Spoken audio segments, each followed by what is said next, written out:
অসুস্থ শরীর নিয়ে সকাল থেকে দুপুর পর্যন্ত কি কাজ করলাম সেগুলো আপনাদের সঙ্গে শেয়ার করি। চলেন ভিডিওটা শুরু করা যাক। আসসালামু আলাইকুম বন্ধুরা, সবাই কেমন আছেন? আপনাদের দোয়ায় আমিও অনেক ভালো আছি। রোশনি আক্তার লাইফস্টাইলে সবাইকে স্বাগত জানিয়ে আজকে আবার একটা নতুন ভিডিও নিয়ে আপনাদের মাঝখানে চলে আসলাম। এই যে সকালবেলা উঠে একটু দুধ গরম করে নিয়েছি, দুধ আর মুড়ি খাবো আজকে সকালে, কারণ আজকে না রুটি করা হয়নি, আজকে অনেক লেটে উঠেছি। তাছাড়া আমি তো রুটি করি না, আম্মাই রুটি করে। তা আম্মা কালকে কলকাতায় গিয়েছিল, ভীষণ কষ্ট হচ্ছিল, সেই জন্য রুটি আর করিনি। যাই হোক, দুধ আর মুড়িটা খেয়ে নিলাম। খেয়ে কিছু জলের বোতল ছিল সেগুলো একটু পরিষ্কার করে নিচ্ছি, কারণ বোতলগুলো না আমার মনা মুখ দিয়ে জল খায়, সেই জন্য একটু কেমন গন্ধ লাগছিল। এই যে পরিষ্কার করা হয়ে গেছে আমার। এইবারে একটু রান্নাবান্নাগুলো করব। তার আগে আমি কিছু থালা বাসন ছিল সেগুলো মেজে নিয়েছি, তারপরে আজকে গোসল করে তারপরে ভাবছি রান্না করব, সেই জন্য একটু দেরি হয়ে যাচ্ছে। থালা বাসনগুলো জল ঝরানোর জন্য থালা বাসনে রাখা ঝাঁকায় দিয়ে দিলাম।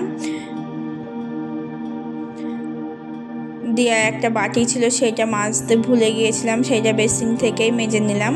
আমি কিন্তু কলেই থালা বাসনগুলো আজকে মেজে নিয়ে এসেছি। এই যে গোসল করা আমার কিন্তু হয়ে গেছে। এসে আমি শাকটা চাপিয়ে দিচ্ছি, আজকে লাল শাক রান্না করব। আম্মা আজকে শাকটা বেছে দিয়েছিল, আমি এসে পর শাক আর ভাতটা আগে চাপিয়ে দিলাম। আজকে একটু লেট হয়ে গেছে আমার, কারণ আমি ঘুম থেকে উঠেছি অনেক দেরি করে, সেই জন্য আমার শরীরটা একদম ভালোই লাগছে না, কাজ করতে মন নেই। তাও কি করব বলেন, মেয়েদের যত শরীর খারাপ থাক, রান্না বান্না সংসারের কাজ তো করতেই হবে। এই যে শাক দিয়ে দিয়েছি, শাক কিন্তু এক কড়াই হয়ে গেছে, কিন্তু কমে না, একদম একটুখানি হয়ে যাবে। শাকগুলো না খুব সুন্দর জালি ছিল। আর এক সাইডে ভাত বসিয়ে দিয়েছি। আপনাদের দাদাভাই ফুলকপি নিয়ে এসেছে, এবছরে আমি প্রথম রান্না করছি ফুলকপি। আগে একদিনও আমি এই ফুলকপি রান্না করিনি, কিন্তু এখন না খেতে অত ভালো লাগে না ফুলকপি, যেহেতু শীতের সবজি, শীতকালে খেতে বেশি ভালো লাগে। এই যে আদা রসুনগুলো ছাড়িয়ে নিয়েছি, পেঁয়াজগুলো কেটে নিয়েছি, এবার ফুলকপিগুলো কেটে নেব। ফুলকপিতে প্রচুর পাতা ছিল, সেগুলো আম্মা সব ছাড়িয়ে শুধু ফুলগুলো আমাকে দিয়েছে, আমি ছুরি দিয়ে এগুলো কেটে নেব। আর মাছ নিয়ে এসেছে দুরকম, সে মাছগুলো আম্মাই কাটছে, কারণ আমি খুব একটা মাছ বাছি না, আমার মাছ না কেমন গন্ধ লাগে। আর ওই যে গ্যাসে কিন্তু শাকটা হতে দিয়েছি, শাকটা হচ্ছে, সেই ফাঁকে ফুলকপিগুলো কেটে নেব। আজকে আমার অনেক দেরি হয়ে যাচ্ছে রান্না করতে। এই যে ফুলকপি আর আলুগুলো ধুয়ে নিলাম, আলুগুলোও কিন্তু আম্মা বেছে দিয়েছিল। আমার শাক কিন্তু হয়ে গেছে। এবারে একটু তেলে রসুন দিয়ে ফোড়ন দেবো, রসুনগুলো থেতো করে নিচ্ছি হামালদিস্তাতে।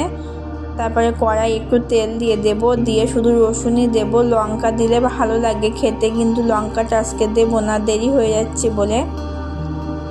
এই যে আমার হয়ে গেছে শাকগুলো, দেখেন কত অল্প হয়ে গেছে, একদম এক কড়াই শাক ছিল, যেহেতু জালি শাক সেই জন্য অল্পই হয়ে গেছে।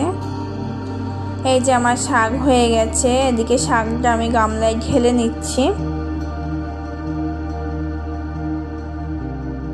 ঢেলে কড়াইটা ধুয়ে নেব, নিয়ে ওতে মাছ ভাজতে দেব। তার ফাঁকে দুধটা একটু জাল করে নিই, কারণ দুধটা সকালবেলা জাল দিয়েছিলাম, আর জাল দেওয়া হয়নি। আর মনা কিন্তু দুধ আজ সকালে আর কাল সকালেই খায়, সেই জন্য ভাবলাম একটু জাল দিয়ে রাখি, বিকালেও দুধ খায় না। আর অনেকগুলো দুধ আছে, সবাই খায়, আব্বাও খায়, আপনাদের দাদা ভাইও খায়, আমিও দুধ খাই। আর যে আমার মনা আমার পিছনে ঘুরঘুর করছে, শুধু নাচছে, আমি মিক্সিতে মশলা করছি সেটা দেখে শুধু নাচানাচি করছে। আমার ভাতটাও হয়ে গেছে, ভাতটা এবার নামিয়ে নেব। এই যে ভাতটা ফ্যান ঝরানোর জন্য দিয়ে দিলাম। আর এই যে মাছ নিয়ে এসেছিলো, এই মাছটা কিন্তু বড়ই ছিল, আমেরিকান মাছ এটা। মাছটায় কিন্তু ডিম হয়েছিল, অল্পই হয়েছিল ডিমটা। এই মাছ দিয়ে আজকে ফুলকপি রান্না করব। আগে মাছগুলো লবণ আর হলুদ দিয়ে সুন্দর করে মাখিয়ে নেব। তারপরে কড়াইতে তেল দিয়ে এপিট ওপিট করে সুন্দর করে ভাজা করে নেব। আর কিছু মাছ না কাঁচা আছে, কারণ আমার মনা মাছ ভাজা খেতেই চায় না, শক্ত, সেই জন্যে খায় না। পেটি আর ডিম এগুলো রেখে দিয়েছে, ওগুলো ভাজবো না, ওগুলো কাঁচা, একটু লবণ আর দিয়ে ঝোল করে দেব, দিয়ে তরকারিতে দিয়ে দেবো, তাহলে মনা খেয়ে নেবে। আর এই যে আমি পেঁয়াজ দিয়ে দিলাম তেলে, তারপরে একটু আদা রসুন লঙ্কা বাটা ছিল সেগুলোও দিয়ে দিলাম, একটু লবণ আর হলুদও দিয়ে সুন্দর করে মশলাটা কষিয়ে নেব। এতে আমি ফুলকপিটাই চাপাবো।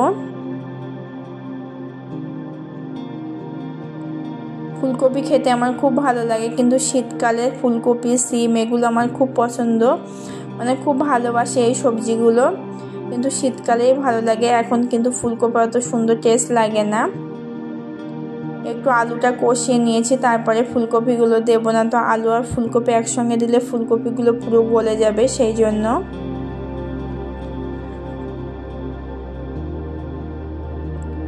এই যে ফুলকপিগুলো দেওয়া হয়ে গেছে, এবার সুন্দর করে একটু কষিয়ে নিচ্ছি।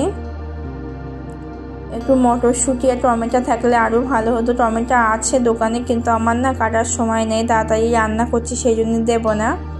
আর মটরশুঁটিটা নিয়ে কষিয়ে দিয়েছি, সুন্দর করে কষানো হয়ে গেছে। এবার একটু ঝোল দিয়ে দিলাম, দিয়ে ফুটে উঠেছে, তারপরে মাছগুলো দিয়ে দিয়েছি। আমার আলু ফুলকপি সব কিন্তু গলে গেছে, এবার নামিয়ে নেব। ফুটে উঠলে একটু গরম মশলা দিয়ে নামিয়ে নিয়েছি।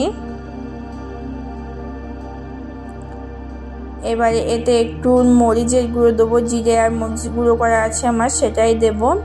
আমি কিন্তু সব তরকারিতেই জিরে মরিচের গুঁড়ো দেই, আমার ভালো লাগে। বেগুনে ফুলকপি বাঁধাকপি সব তরকারিতেই দিয়ে দেই। আর এই যে আমার ফুলকপি দিয়ে মাছ রেডি।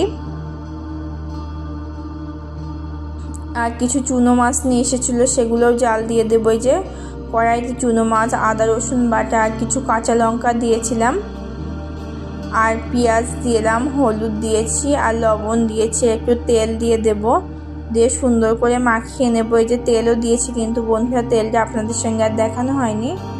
তেলটা দিয়ে সুন্দর করে মাখিয়ে নেব, নিয়ে অল্প একটুখানি জল দেব, দিয়ে গ্যাসে বসিয়ে দেবো। একদম চচ্চড়ি হয়ে গেলে না এই মাছটা খুব ভালো লাগে। সমুদ্রের মাছ বলতে এই আমাদি মাছটাই আমার ভালো লাগে। যাই হোক, সবার খাওয়া হয়ে গেছে, এবার আমি খাবো। এই যে আমার জন্য শাক আছে, তরকারি আছে, মাছ আছে। আমি কিন্তু একবারই ভাত খাই, সেই জন্য মাছটা চচ্চড়ি করে খাবো বলে একটু দেরি করেছিলাম। আর এই মাছও একটু অল্প করে নেব, আর রাতে ভাজা করে রাখবো, তাহলে সকালে সবাই ভাত দিয়ে খেতে পারবে। যেহেতু আমি একবার ভাত খাই, সেই জন্য আমি দুপুরে এই মাছটা খেয়ে নেব। যাই হোক, খাওয়া হয়ে গেছে, এবার থালা বাসনগুলো ধুয়ে নিই। থালা বাসনগুলো ধুয়ে না এবারে একটু শোবো, তারপরে বিকালে আবার উঠবো। আজকে ভিডিওটা এই পর্যন্তই। আজকে ভিডিওটা আর বড় করছি না। আমার ভিডিওটা যদি কোনো অংশে ভালো লাগে, লাইক কমেন্ট শেয়ার করবেন। যে সকল বন্ধুরা আমার চ্যানেলে নতুন আছেন, চ্যানেলটা সাবস্ক্রাইব করে আমার পাশে থাকবেন। সবাই ভালো থাকবেন, সুস্থ থাকবেন। আমার কথায় কিংবা ভিডিওর মধ্যে যদি কোনো ভুল ত্রুটি হয়ে থাকে, ক্ষমা দৃষ্টিতে দেখবেন। আপনাদের সঙ্গে পরবর্তী ভিডিওতে আবার দেখা হবে। সবাই ভালো থাকবেন, সুস্থ থাকবেন, পরিবারের খেয়াল রাখবেন। আল্লাহ হাফেজ।